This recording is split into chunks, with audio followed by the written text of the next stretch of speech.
Today we are going to log into our Netgear, AC750 range extender. All you need to do is open your preferred web browser such as Internet Explorer, Chrome, Safari, or Opera Mini. Go to Mywifiext.net. A login screen appears in front of you. Now fill in your username and password that you had used during setting up your Netgear range extender device. In case if you forget your Netgear range extender password and username, get in touch with our Netgear support team. Note, the default password and username is admin. Once you're successfully logged into the site, then you can now do a variety of things such as firmware update, monitor network, and much more. We hope this video helped you out.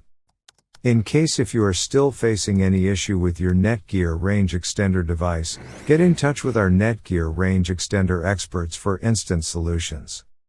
Thanks for watching our video, and do not forget to like, share, and comment on the video, so that you never miss any video from our channel.